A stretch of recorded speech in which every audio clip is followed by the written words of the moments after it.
we are beginning a whole new approach to voter outreach. And so Tom Patterson, the team captain for Team Pennsylvania, is going to first sort of put the sort of end note on what we've been doing to date and introduce what we're moving to. And then we're going to be spending the bulk of the time on this orientation, actually just sort of getting our feet wet on what is this voter outreach going to be, trying to sort of just get your mind wrapped around it, get your questions answered. I will, at the end of the presentation on this recruiting calling, tell you about next steps. What concretely is the next step? And so don't worry, just sort of listen to this in the abstract, and then we will talk about, well, when do we do something? What do I have to do next? All that. Just sort of set those issues aside. So Tom, why don't you start us off? Okay, I'm Tom Patterson, and I recognize many of your names, maybe not your faces, but I recognize your names from the vote by mail project that we undertook. Just this past weekend, we delivered to Harrisburg about 15,000 letters, and through all phases of the project, we did somewhere between 30,000 and 35,000 letters. It started in May and had 4 phases. So thank you to all of you who took part in that. So we're done with that for now. So I guess there's 2 years from now, but not now. So I would like to introduce Maria Restrepo, who is, maybe she'll tell us exactly what her title is, but we have contacted her through the PA Democratic Party, and she's deeply involved in the voter protection aspect of things. And I'm going to let her just take it away from there. Hey, Tom, thanks for the introduction. Like Tom said, my name is Maria. I'm a voter protection associate with the Pennsylvania Democratic Coordinated Campaign. My colleague, Leah Wong, is actually here with us as well. Leah, do you want to introduce yourself? Hi, everyone. It's so great to be here with this community. I'm Leah. I'm one of the regional voter protection directors. I cover most of South Central Pennsylvania, but all the directors and Maria work very closely together on Commonwealth-wide programs, which is what we're going to be talking about today. Nice to be here. Thank you for having us. So like Leah said, our voter protection directors, our regional voter protection directors and our Commonwealth-wide people, we're working together every single day to kind of create these programs that you guys will be recruiting for in the calls that you are making. So I'll just like set the scene here. So currently we need to recruit thousands of election day poll observers.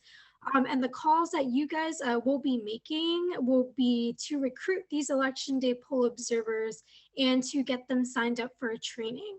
So between now and I want to say the end of the month, we have about 4 to 5 poll observer trainings that we will be giving. Each training, we will train anywhere from 400 to 600 folks. After they get their training, they will be assigned to a polling location. So that is our primary focus for making these calls. A secondary focus for these calls is to get more folks on the phones to do more outreach calls. So when you're calling someone, you'll ask them if they will be able to volunteer as an election day poll observer. They will let you know. And then the second question in these scripts would be, are you available to help make recruitment calls? And that is the extent of the script. It's not super lengthy, but it does get those 2 questions. And then these phone calls are extremely, extremely crucial to our program because that is our primary way that we recruit these election day poll observers. And we do need a couple thousand of them all across the Commonwealth on election day. So the work that you guys will be doing with us is absolutely, absolutely crucial. So today, what we're gonna do, yes, Judith, we will get through all the questions. Let me do the presentation first, and then any questions you guys have, we can do that at the end. So what we're gonna do today is I am going to go through our presentation that you guys would normally have during each phone banking session. And then this presentation will basically be, it'll let you know what the script is, who we're calling that day. We'll go through the actual script together so you guys can look at the script and then ask any questions that you may have.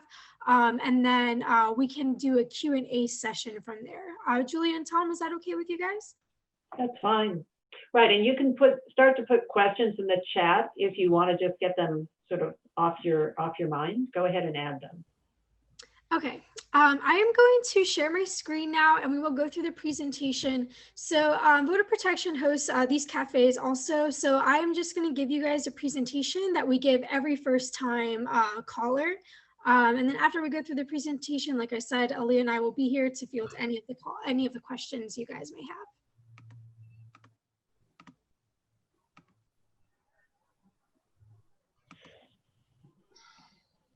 Okay, let me know if you guys see my screen. I can't see you guys, so feel free to just shout yes or no. Yes. Okay, great. So like I said, pretend we are having a phone bank today. This is all the information you would need to get set up with a phone bank, begin making calls, and start recruiting folks to be Election Day poll observers. So this would be our Pennsylvania Voter Protection phone bank.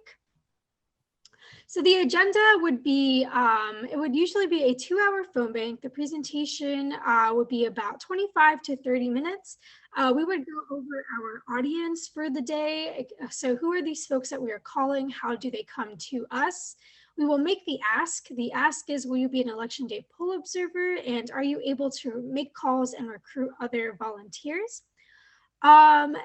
These calls are not going to be perfect all the time. I sometimes still make mistakes when I make these calls. You don't have to go through the script verbatim. Do what feels natural to you, but try and get it as close as possible. From about, I want to say for like an hour and a half, maybe an hour and 40 minutes, we will do, an hour and a half, we will do the call time. And then at the end, we will come back together and debrief and kind of just talk about how the calls went. The end is probably the last 10, the last 15 minutes of your call time together. You will come together to debrief. And this is basically just, were there any consistent questions that were coming up? Were there any flags? Are there any questions that voters seem to be unclear of? Because if you guys are making these calls to these voters and they have maybe consistent questions or persistent questions that keep coming up, this is also something that we would like to know, because this may be something that people all across the Commonwealth will be having questions about. So know your audience. So a great thing about the calls that Voter Protection makes is that all these calls are very, very friendly calls, because you are calling folks who have either expressed their interest in volunteering with us and are waiting a call back, or two, have volunteered with Voter Protection in the past, and they'd be delighted to receive another call from us. So I know some phone banking may not be friendly because you're calling swing state or swing voters who may not be sure who they're voting for. Rest assured that these are all very friendly calls. These will all be very chatty calls. Folks will want to talk to you, talk about the election, talk about voter protection in Pennsylvania. So we've had a really, really good success rate with these calls, just because they are so friendly and these folks are pleasant to talk to. So making the ask. So like I said, what are we recruiting for? So for the next 2 weeks, you guys will be recruiting for Election Day poll observers. And you will also be recruiting folks to volunteer and make more recruitment calls, because the more folks we have on the phones to make these calls, the more Election Day poll observers we will be able to recruit. So what is a poll observer? So a poll observer is a volunteer for the Pennsylvania Democratic Party. They will be our eyes and ears on the ground on Election Day. They will serve there to monitor the process of folks getting in line, casting their ballots, and leaving. And they're also there as a source of knowledge for any voters. For example, if a voter goes to the incorrect polling location and they need to ask someone where their correct polling location is, that would be something a poll observer would be able to help them with. They are trained and supervised by the Pennsylvania Democratic Party. And one important thing to note is that poll observers are very different from poll workers. So our calls that we will be making for these next few weeks are strictly to recruit for poll observers, and these are volunteers on election day. We are not recruiting for poll workers, and poll workers are folks who are recruited by other organizations and will be paid for their work. So what does it take to be a poll observer? So when you sign these folks up for trainings, they will be attending a virtual poll observer training. This training will be held via Zoom on 4 different dates for the rest of October, and each training will be about 2 hours long. So there's an important thing to know about Pennsylvania poll observers. If someone is signing up to be an indoor poll observer, they must be a Pennsylvania resident in the county where they will be observing. However, if they are going to be outdoor poll observers, they do not need to be Pennsylvania residents. In fact, a lot of these outdoor poll observers tend to be folks from local states, so from New York, New Jersey, Virginia, Delaware, that come into Pennsylvania to help us observe on election day. So we are recruiting for full day shift. To be transparent, a full day shift can start at around 6:30 in the morning and will end when the last person in line casts their ballot. However, we do understand that full day shifts are not completely possible for everyone who is very interested in volunteering. So we do offer half day shifts. However, we really want to push for that full day shift. Locations are assigned by our team. However, we will be taking your geography and if you're part of any group into account. So for example, if you are coming from New York City to poll observe in Pennsylvania on election day, we will try to assign you to the eastern part of the state. We wouldn't try and assign you somewhere in Allegheny County in Pittsburgh. So there's 3 ways to recruit.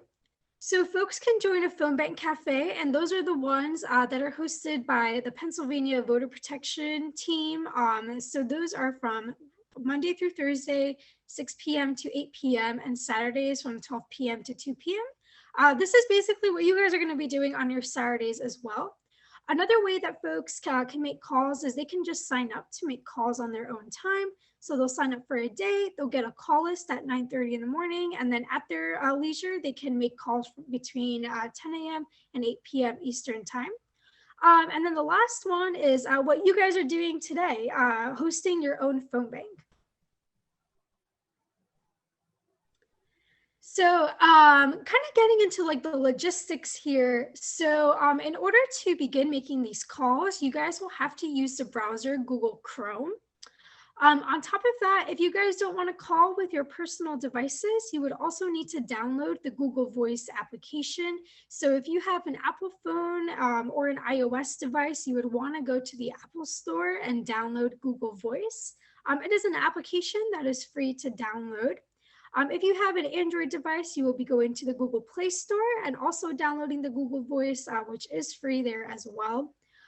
So what is Google Voice? So basically, you download Google Voice, you connect it to your phone number. However, when you begin making these calls, it'll kind of give you like a dummy number. So the person that is receiving your call does not see your phone number, but instead kind of sees this, buffer dummy number. And we can help folks get set up for it after the presentation. After that, in order to access your call list, I will be sending out to Julie a call list every Friday before your phone bank. And this call list will take you to an interface called OpenVPB. And when you open VPB, you will be able to see the name of the person you are calling, their phone number, and then the script that you are to walk through them. So to access the call list, what you're going to do is you will click on the link that was in the previous slide. You will create an Action ID account. After you create your Action ID account, you will click Get Started, and then it should take you to your first caller. So initially, you would need to go to the link that has the OpenVPB interface. After that, you create your account. After you create your account, you can begin making calls.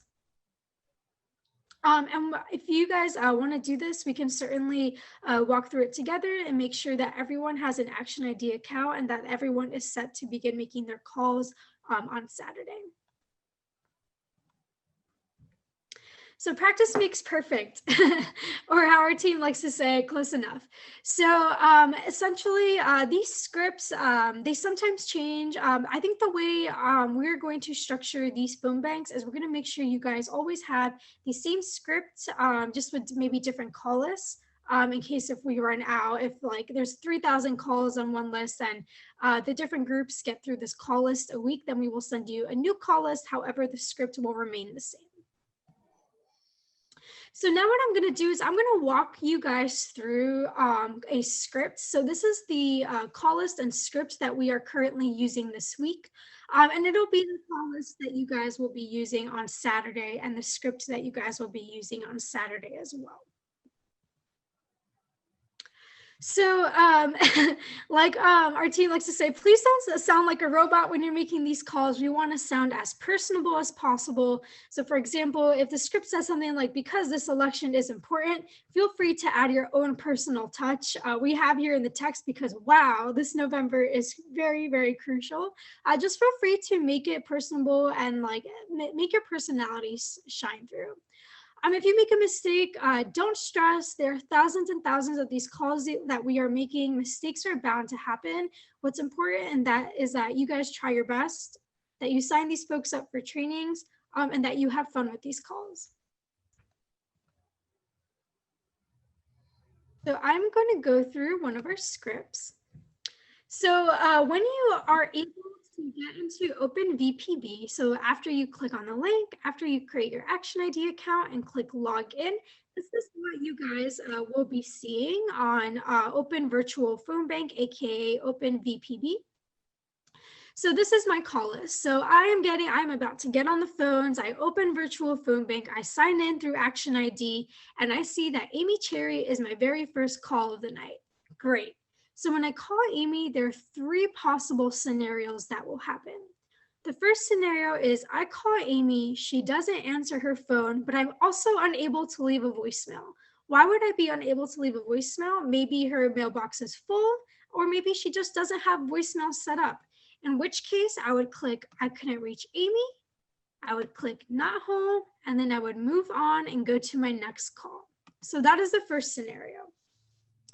Second scenario, when you're making these calls is that, so I'm getting on the phone, I'm giving Amy a call, and she doesn't answer her phone, but I am able to leave her a message, in which case I would go through our voicemail script. And this first paragraph right here is our voicemail script. So I would say, hi, my name is Maria. I'm a volunteer with the Pennsylvania Dems Voter Protection Team. We're reaching out to people who've expressed interest in voter protection work in Pennsylvania. We need volunteers to help ensure all eligible voters can safely cast their ballot during the vote early period, as well as on November 3rd. Can we count on you to serve in Pennsylvania this fall? Look out for both a text and email from us to get signed up for a training. Thank you. So after you leave the voicemail, you would go to I couldn't reach Amy, click left message, and then click save and next call. So here in the text, you see that it says, look out for both a text and email for us to get signed up for a training. There's no action for you guys to take on your part. This would be on our team to then put this person through our text and email reach out programs. So third case scenario, and as I like to say, best case scenario is I'm able to get Amy on the phone. So great, I'm about to make my call. Give Amy a call and she answers, which is fantastic. In which case I would go down to the beginning of the script and I'm gonna walk through the script. I'm going to say, hi, is Amy available? Hi, Amy. My name is Maria. I'm with the Pennsylvania Democratic Party's voter protection team. How are you doing today? I'm giving you a call because our records show that you'd like to volunteer with our voter protection team this year. Is that right? Most oftentimes than not, they will say yes, in which case you will go through the yes script. If they say no, that's okay. You will just go through the no script. And if they say, oh, maybe later, then that is okay. You will just go to the later script. So the yes script says, great, thank you so much for signing up to help. Every year we see problems at the polls, but especially this year, there'll be misinformation, suppression, and barriers to accessing the ballot box. So our work in protecting the right to vote is even more important. And that's why we need your help more than ever as we continue to protect voters and make sure every vote counts in Pennsylvania. And then I'll move on to question number 1. Question number 1 says, we need thousands of people who can help us watch the polls on election day. Are you available to volunteer as a poll observer with the voter protection program on election day? And then they would say either yes, no, or maybe. If they say yes, I'll choose yes. If they say no, choose no. If they say maybe, choose maybe. And then you want to move down here. So they choose yes or maybe. You'll say, excellent, we'll need all the help we can get in many precincts. The next step is to get you scheduled for one of our upcoming trainings.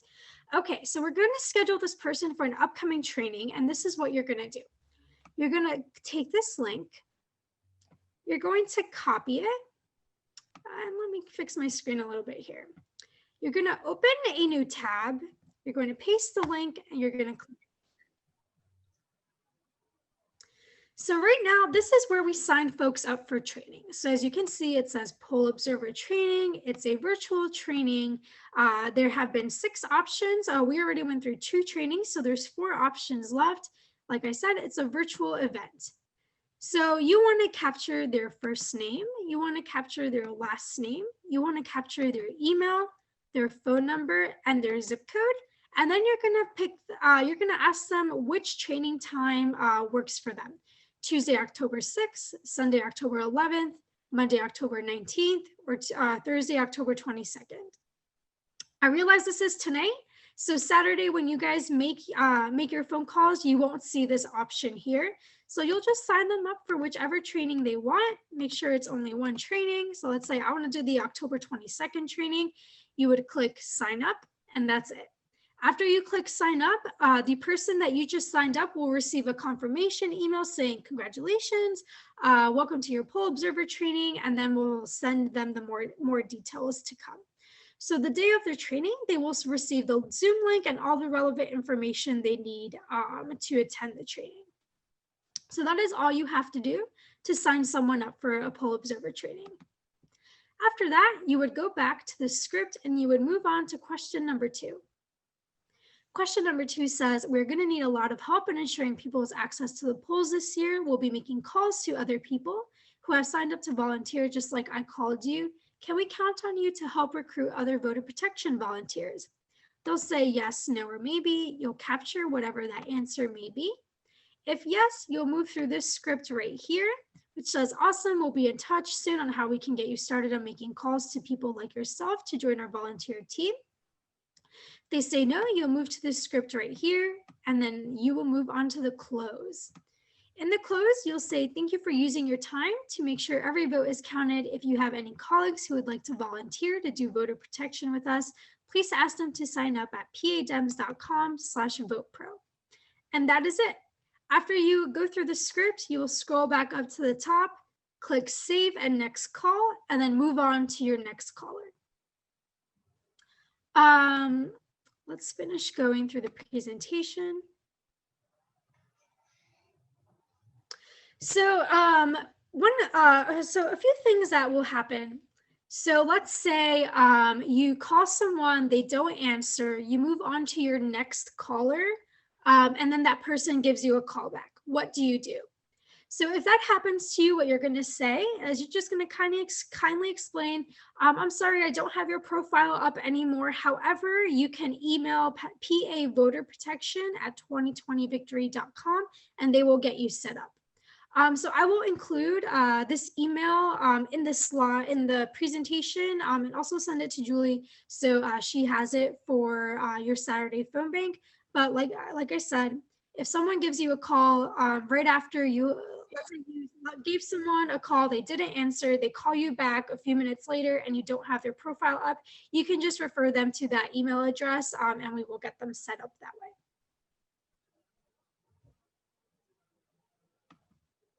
I know that was very lengthy and there was a lot of information thrown at you guys. So feel free to ask me any questions you guys may have. Julie, I don't know if you want to just read them off the chat and then I can answer them that way. Yeah, let me read the question. Some of them are already answered and I'll read the question and the answer, and then the ones that aren't answered, Maria, you can take those. Yeah. And I know that there are other questions that have probably arisen. So don't keep adding them to the chat because we're going to have sort of open question and answer in just a minute. And also if folks have questions, like maybe after the Zoom meeting and have questions, just Julie, feel free to collect those and send them my way. And I'll answer them for yours. So you guys receive clarification by your Saturday phone bank. Great. Okay, first question was the rationale for needing phone observers. And I think you covered that a bit and Leah covered it. They're integral to helping us escalate and respond to the wide range of issues that voters may face at polling locations on election day. This is really, it's a sort of a comfort also for voters when they see observers to feel they're, somebody's out looking out for them. Someone who lives in Colorado asked if they can be involved, and anybody can be involved from calling from anywhere. Can we use Mozilla as a browser? I highly recommend using Google Chrome just because certain websites, certain interfaces are glitchy on other types of browsers. So if you use maybe Firefox or Safari, we just highly recommend using Google Chrome to open a virtual phone bank. Okay. Will we get copies of these directions or the script? And I have already posted a sample script on the team resource page, and we will talk about what's going to be on the resource page in just a minute. Does the callback work with Google Voice? Yes. So basically, Google Voice is kind of like your alternate phone number. So let's say if folks give you a call back on Google Voice, the voicemail will be left on your Google Voice application. Also, another thing, let's say if you make calls on Saturday and someone leaves you a voicemail, but you don't see it until next Saturday when you get on Google Voice again, that is okay, because by selecting that you left a voicemail, then that gives our team the green light to be like, okay, we tried to reach out to this person, we left them a voicemail, they didn't answer, so now our team's going to go ahead and text them. Okay. This sounds like it works best if all done from my desktop rather than from my iPhone. Correct. So this is kind of like a personal preference, but what I like to do is I like to have OpenVBP open on my laptop right in front of me. I'll have my phone right here and I'll have my phone on speakerphone. So that way I can just make the calls and read the script as I'm on the phone with the person. Yeah, I must say that's the way I've done this calling too in North Carolina, and I found it works best that way. You don't feel like you're juggling things. So here's someone who asked about Action ID, and I'm just going to editorialize on this question as well. The question is, I have an Action ID in conjunction with another local campaign. I don't want to use that Action ID. Will I be able to set up another Action ID? For those of you for whom this sounds vaguely familiar, Action ID, it's probably because you've used it for minivan for canvassing. And so you may not remember your password, but you probably remember the email that you used as part of your login. So you can just resurrect your password or by getting an email, or you can create a new password. But what about this setting up a new Action ID? Is it just need, Maria, a different email address to be pegged to? No, so they can actually use their current Action ID account. When we send out these OpenVPB links, each link is specific to that. So by clicking on the open VPB link that I am sending out, it will prompt them directly to our specific call list. Almost the whole thing. Okay, somebody, I think Harriet, can you mute yourself? Let's see, where did oh, how do I link my phone to a PA number with Google Voice? Yeah, that's a great question. So when you open Google Voice and you connect your number, it'll prompt you to a list of available phone numbers. So what I recommend doing is maybe just do a Google search of the different area codes for Pennsylvania, or maybe like a surrounding state like New Jersey. It's not the end of the world if you're unable to get a Pennsylvania area code as kind of your dummy number. So just feel free to, I believe 646. I forget the other ones, but I know my old number was 646. But yeah, just feel free to do a Google search of Pennsylvania area codes. And if you are able to grab a Pennsylvania area code, that is great. But it's not absolutely crucial. Feel free to also just grab a number that comes up that is available for you guys to use. Yeah, you can go by city and pick Harrisburg, and I think there are a couple area codes that work. So here's a good question that will allow me to segue right into something I wanted to mention. Someone who wrote, I have another volunteer commitment at some Saturday midday, can I call it another time? So as Maria mentioned, the group calling time that we picked, just because it seemed like a time that Maria stated was a really good time to call people, is noon to 2 on Saturdays, the next 4 Saturdays, starting this coming Saturday the 10th. If that doesn't work for you, there are, you can sign up for other group calling sessions in which you will have the same training again, and then have an hour and a half of calling. And I will get the link for those other sessions and send that to you. I'll send them to you.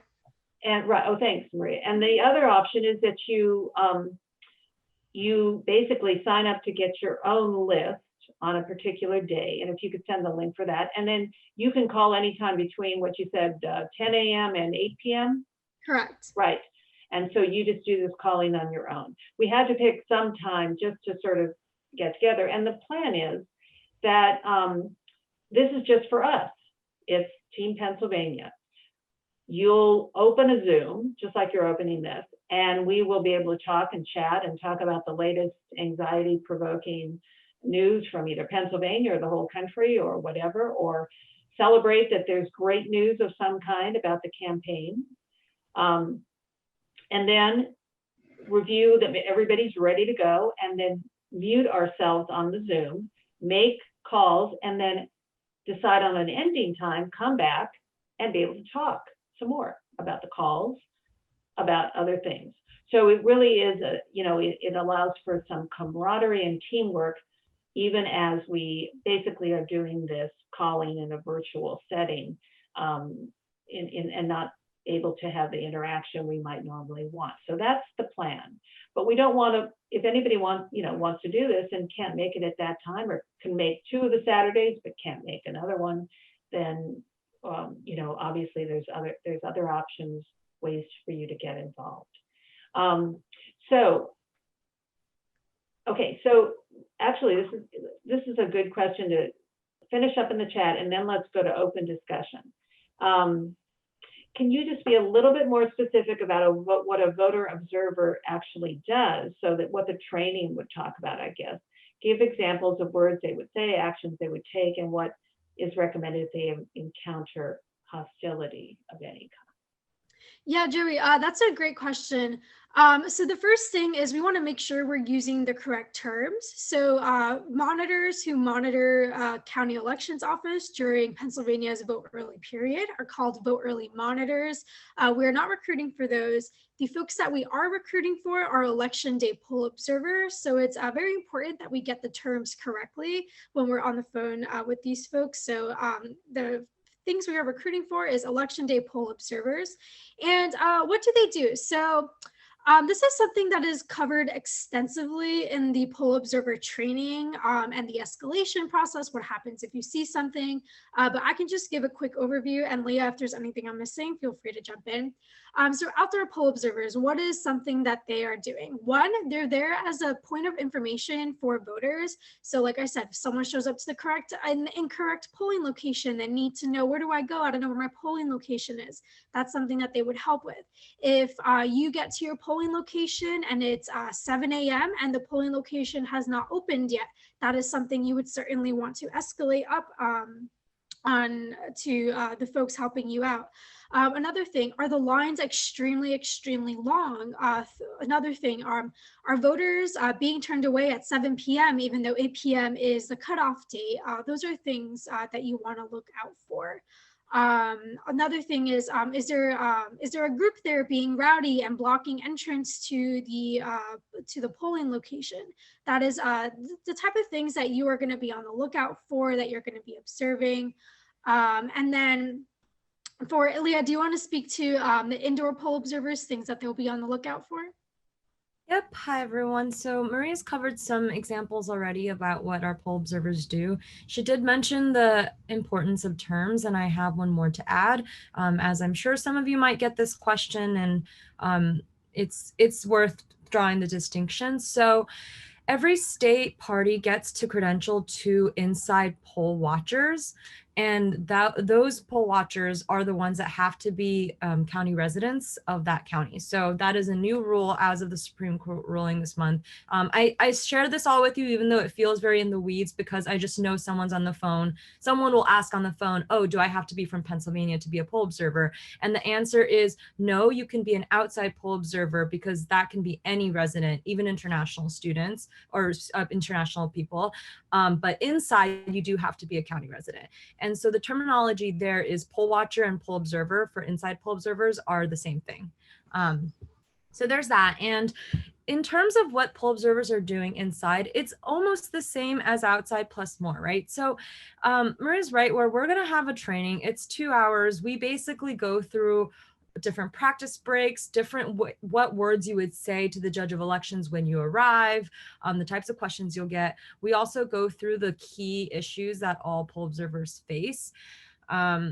Some of you, especially in the questions, have already alluded to that could be hostility or intimidation, but it's also little things like, not little at all, but, the poll staff is asking, oh, everyone needs to show ID. Well, not everyone needs to show ID, but, the law has been changing and all of that stuff. So poll observers inside and out will get a manual of all of the key issues that we've seen through previous elections.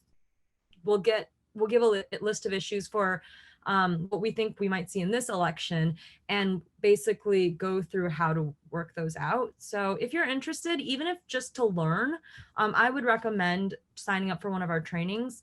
And then you can see for yourself if you're interested in being a poll observer. Of course, if you do the training, we hope that you'll actually join us, because as this group will know, it's going to be a very heavy confirmation process. We are training over thousands of observers. We've already trained thousands, I think, Maria. I don't even know. Every training has like 600 people on it, and we have 8 of those trainings at least. And so we are training thousands because we want to have a robust ground game this year. And yet we also know it's a very extra particularly peculiar year where there's COVID and there's also just people's worries. And so we expect people to change their minds after training. And this group is going to be really helpful in helping us find out 5 days before the election who's dropping out. And we need that information because we want to fill that right away. All of that good stuff. Thanks, Leah. Okay, so let's go to, there are some questions that I will answer that are in the chat that we haven't gotten to, but let's go to some open questions now. And if you want to, I think, let's just see if we can call them out. If not, we'll start raising hands. Oh, I think there's, Judith, you have your hand raised in the chat. I do, thank you. So I've tried to sign up on the website a few times. I could work full-time the week before the election, the week after. I've heard back from nobody, both Pennsylvania and the Biden campaign. So curious if what you think. I mean, one of the reasons I joined this was I figured I would actually be talking to someone who's doing the work. What is the best way? I'm a lawyer, to be helpful full time, and how can I connect in? I mean, I absolutely can do these calls and I will continue to do that, but during the week before or after, I signed up already and have heard nothing. Yeah, no, Judith, that is a great question. And sorry for our team's delay in getting back to you. We are absolutely swamped at all hours of the day. I completely understand. But I'm gonna let's connect because we are in need of full-time volunteers. So maybe we can connect offline. Maybe Julie can send you my information. I will connect offline and get you. Great, good, because I would go to whatever state is needed, and so yeah. Yeah, of course. Thank you. Great, thank you. Okay, Nancy Smith. Yeah, I have a slightly more mundane question. If an observer does see a problem, for example, rowdy behavior, are they going to have a number to report that to, or are they supposed to deal with it themselves? No, absolutely. This is something that's covered in our training. So we actually have a training for just overall poll observers. And on top of that, we have a training for our reporting system, which is also another hour and a half long. So when folks sign up for these, they will certainly be hand-holding. We will be there for them. But essentially, there's a system in place called LBJ, which is the interface that we'll be using. So like, let's say I'm at a polling location, I see an incident, for example, a ballot box is down, a voting machine is down. What I'm going to do is I'm going to enter this issue into LBJ, which will then be escalated up to our boiler room, and then the attorneys in our boiler room will come down, figure out how to get that resolved. So poll observers will not be on their own. We will be there with them 24/7 to get any issues resolved. I realized I didn't answer that question earlier. Sorry about that. Yeah, thank you, Maria. No problem, Leah. Okay, any other questions? Rebecca Shaw.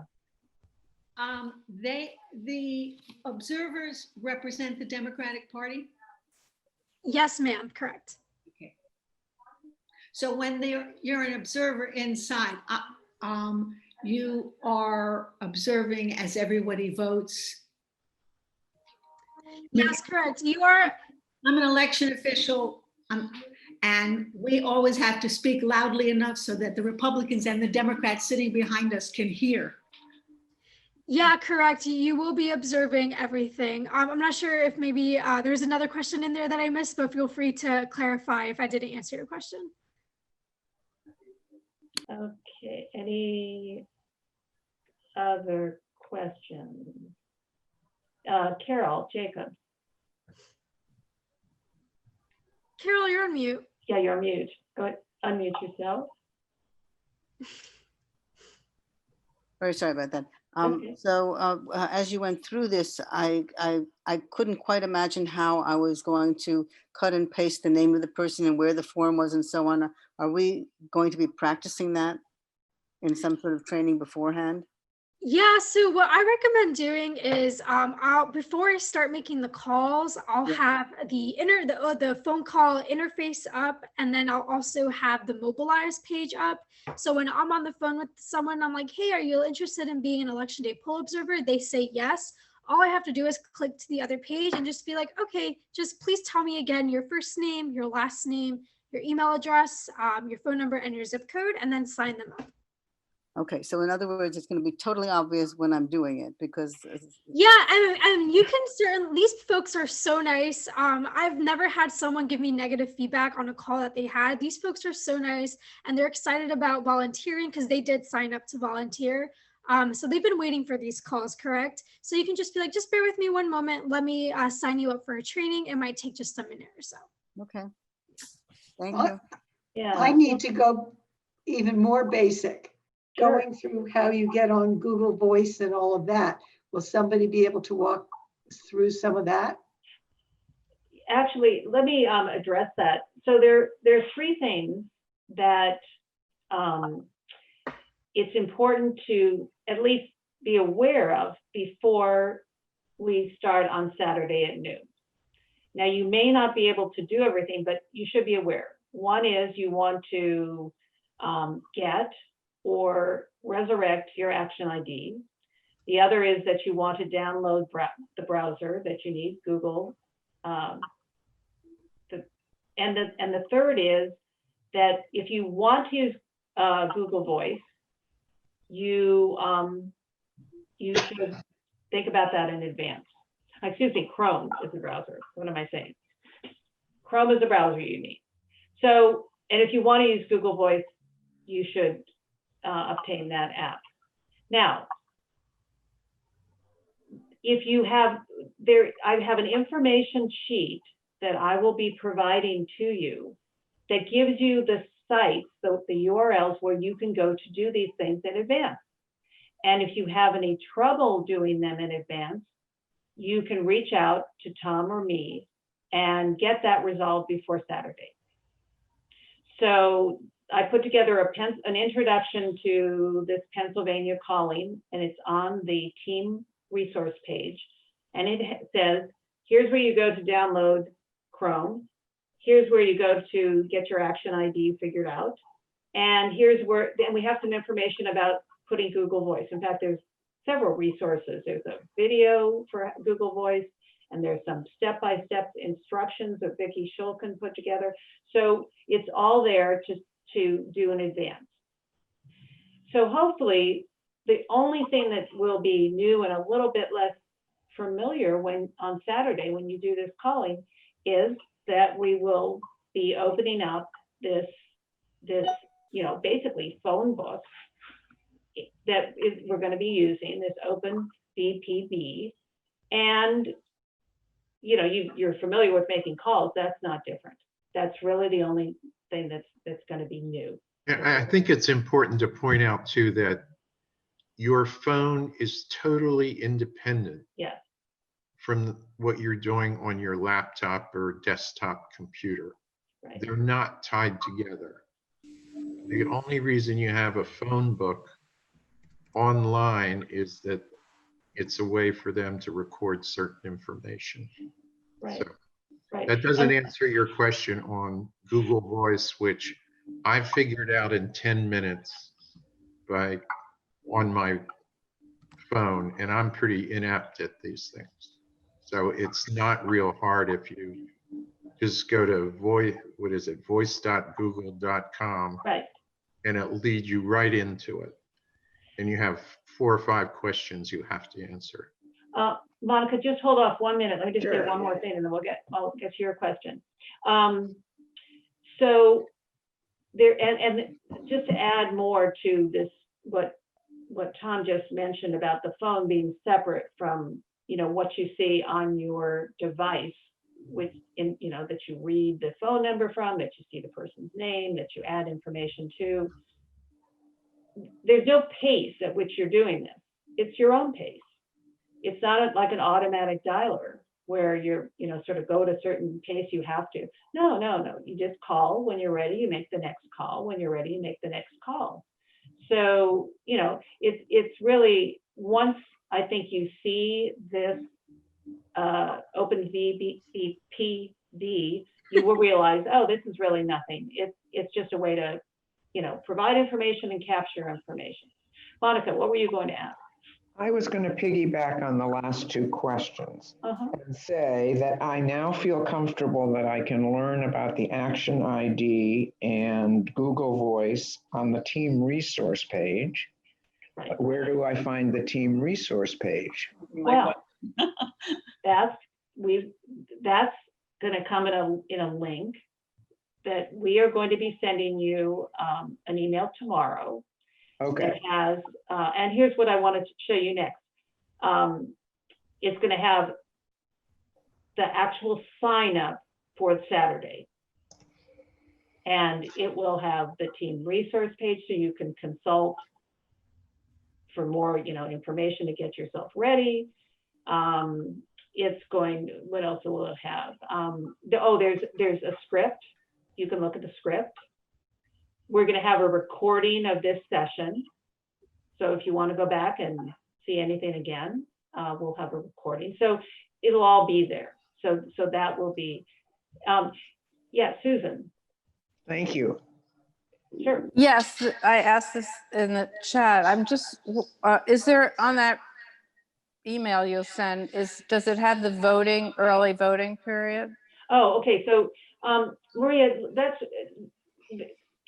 can you just mention a little bit about what is going on now with voting in person? I don't think do they call it early voting? What do they call it? Yeah, so we're referring to it as the vote early period. So so we were recruiting for these a few weeks ago. We have stopped recruiting because we trained over like 2,000 people. So we're just kind of shifting them in. So the vote early period in Pennsylvania has begun, although it does depend on a county by county basis. So what is voting early in Pennsylvania? Basically, you can go to your county elections office or to a satellite office, request a mail-in ballot, fill out that ballot, sign it, put it in the secret seal envelope, put it in the larger outside envelope, and then return it to the staff all in one trip. So this is the same ballot that you would receive if you applied to vote by mail. But what I know there's speculation with the USPS system, folks being afraid that they wouldn't receive their ballot in time. So this is folks folks can go to their local county elections office or their satellite office, request the mail-in ballot, fill it out right then and there, and then return it all in one trip.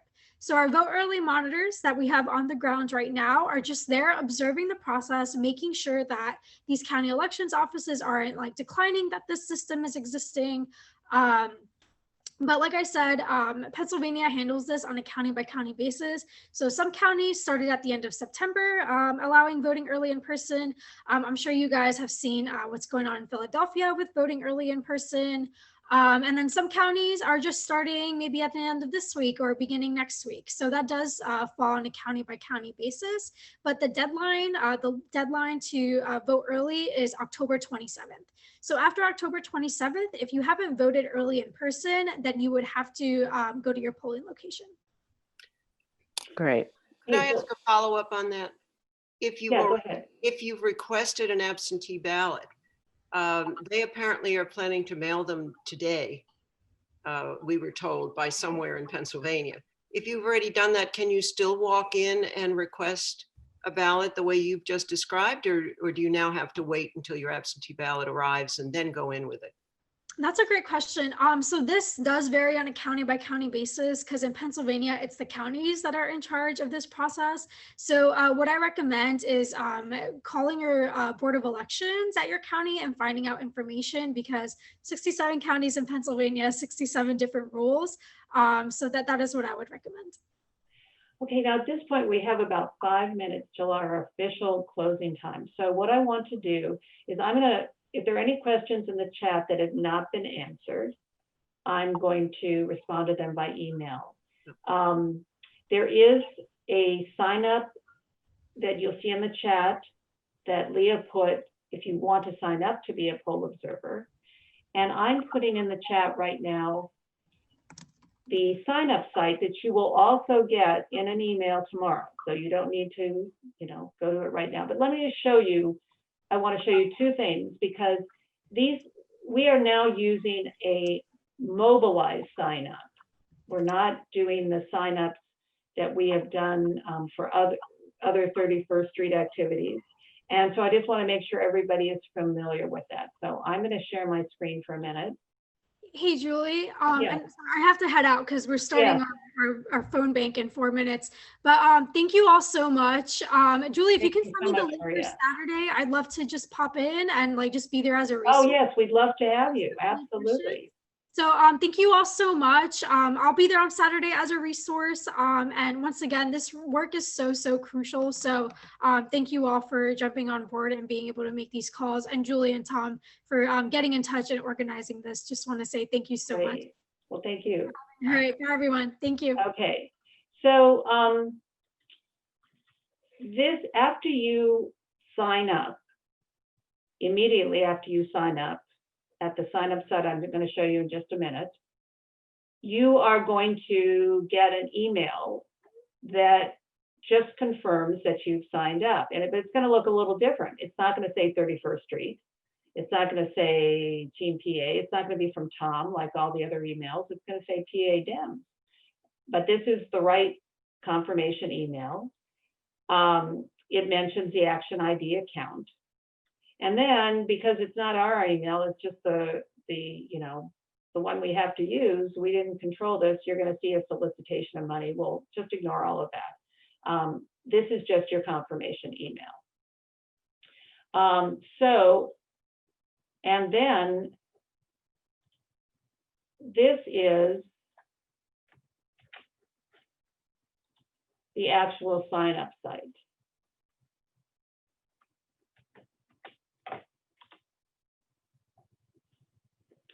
So that's where you're going to sign up. And this is my husband's desktop, so that's why you see his name here. So you just fill this out, and you can check all of the times on Saturday that you can come all at once.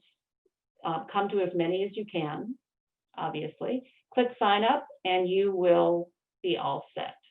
So you'll get this link, as I said, in the email that in tomorrow, as well as a guide to the resources on the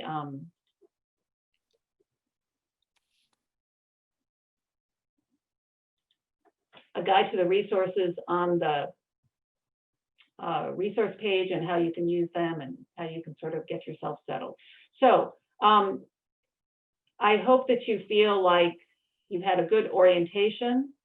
When we actually get on Saturday at noon, that's when we can pull this all together. Any last questions that you haven't resolved by looking at the resource page, emailing, whatever, we will resolve. That's the advantage of having just our group. It's just us. We can ask any stupid question we like. We don't have to worry about anybody else. And then we'll get calling as people can start calling at different times. If you're ready to go at 12:05, you can start calling. If you want to get more assistance till 12:30, no problem. Whenever you're ready, you mute the Zoom and you start calling. If you have a question, you can come back and put it in the chat in the Zoom, or you can even, I guess, log out. Now, the only last thing I'm going to say is that on Friday, if you are signed up, you will get the actual Zoom link for Saturday at noon, and you will get the Open VPB link that we'll be using that day.